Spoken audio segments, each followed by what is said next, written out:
Welcome to happy cooking. ഞാൻ ഫാത്തിമ സൻഹ. ഞാൻ 4th സ്റ്റാൻഡേർഡിലാണ് പഠിക്കുന്നത്. ഇന്നത്തെ ദിവസത്തിന് ഒരു പ്രത്യേകതയുണ്ട്. എന്താണെന്ന് അറിയോ? ഇന്ന് ഞാൻ യൂട്യൂബിൽ ആദ്യമായി വീഡിയോ ഇടുന്ന ദിവസമാണ്. അപ്പോൾ ഇന്ന് ഞാൻ ഉണ്ടാക്കാൻ പോകുന്നത് റോബസ്റ്റ് വെച്ചിട്ടുള്ള ഒരു അടിപൊളിയായിട്ടുള്ള വേവിക്കാത്ത പായസമാണ്. അപ്പൊ നമുക്ക് വീഡിയോയിലേക്ക് പോകാം. അപ്പൊ വീഡിയോയിലേക്ക് പോകുന്നതിന് മുമ്പ് എന്റെ ഒരു ചാനൽ സബ്സ്ക്രൈബ് ചെയ്തിട്ടില്ലെങ്കിൽ സബ്സ്ക്രൈബ് ചെയ്യുക, പിന്നെ ലൈക്ക് ചെയ്യുക, ഷെയർ ചെയ്യുക, പിന്നെ കമന്റും ചെയ്യണം. നമുക്ക് നേരെ വീഡിയോയിലേക്ക് കിടക്കാം. ഇതിനു വേണ്ടിയിട്ടുള്ള ഇൻഗ്രീഡിയൻസ് എന്തൊക്കെയാണെന്ന് നോക്കാം. ഞാനിവിടെ 3 മീഡിയം സൈസിലുള്ള റോബസ്റ്റ് പഴം എടുത്തിട്ടുണ്ട്. റോബസ്റ്റ് പഴമായിരിക്കും ഏറ്റവും നല്ലത്.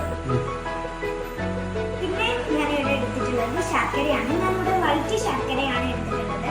ഇത് കിട്ടിയില്ല എന്നുണ്ടെങ്കിൽ നിങ്ങൾക്ക് വേണമെങ്കിൽ നമ്മുടെ ബ്രൗൺ ശർക്കര ഉപയോഗിക്കാവുന്നതാണ്.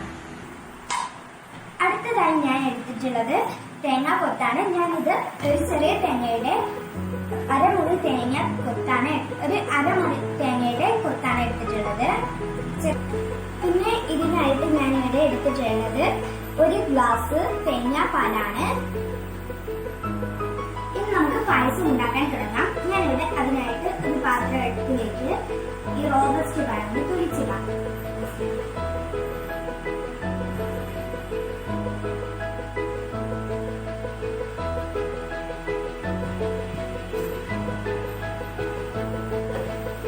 ഇതുപോലെ 4 കഷ്ണമാക്കിയിട്ട് ഇട്ട് കൊടുക്കാം.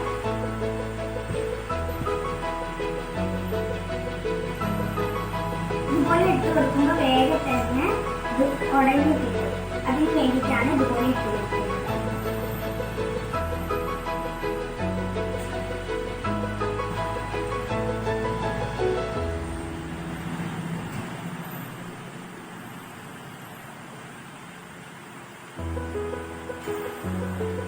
ഇതുപോലെ എല്ലതും ഇട്ട് കൊടുക്കാം.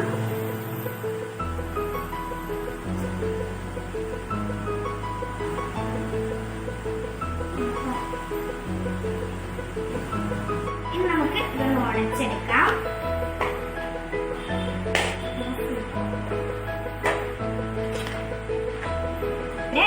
എല്ലാ പഴവും ഉടച്ചെടുത്തിട്ടുണ്ട്. ഇനി ഇതിലേക്ക് നമുക്ക് ശർക്കര ചേർത്ത് കൊടുക്കാം.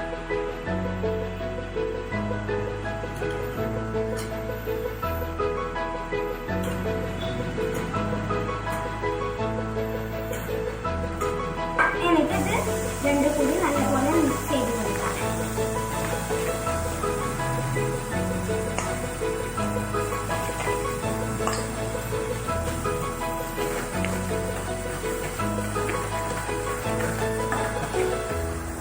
ഇപ്പൊ ഞാൻ നല്ലപോലെ മിക്സ് ചെയ്തെടുത്തിട്ടുണ്ട്. ഇനി അതിലേക്ക് നമുക്ക് നേരത്തെ എടുത്ത് വെച്ച പാല് ചേർത്ത് കൊടുക്കാം. 1 ഗ്ലാസ് പാലാണ് എടുത്തിട്ടുള്ളത്. അത് ഫുള്ള് ചേർത്ത് കൊടുത്തിട്ടുണ്ട്. നിങ്ങൾ എത്രയാണ് പഴം എടുക്കുന്നത് അതിനനുസരിച്ച് തേങ്ങാപ്പാല് കൂട്ടുകയോ കുറയ്ക്കുകയോ ചെയ്യാം. എന്നിട്ട് നല്ലപോലെ മിക്സ് ചെയ്ത് കൊടുക്കാം.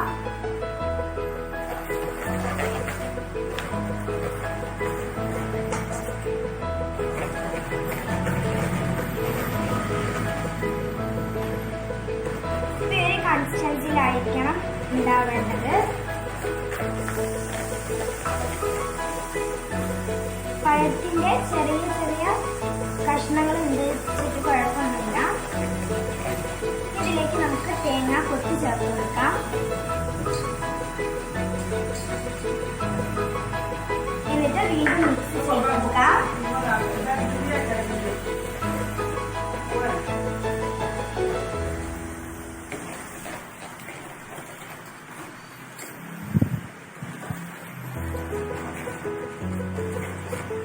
നല്ലതുപോലെ തന്നെ മിക്സ് ചെയ്യണം. എന്നാലേ ശർക്കരയുടെ ആ ടേസ്റ്റ് എല്ലാം എല്ലായിടത്തും എത്തുകയുള്ളൂ.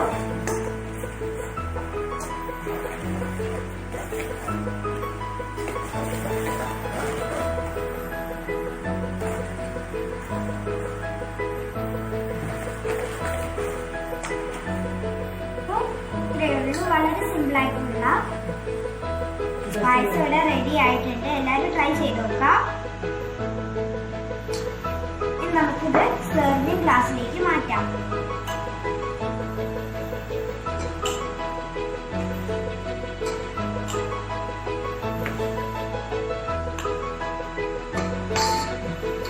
എല്ലാവരും ഈ പായസം ട്രൈ ചെയ്ത് നോക്കുക. ട്രൈ ചെയ്തിട്ട് അഭിപ്രായം പറയാൻ മറക്കരുത്.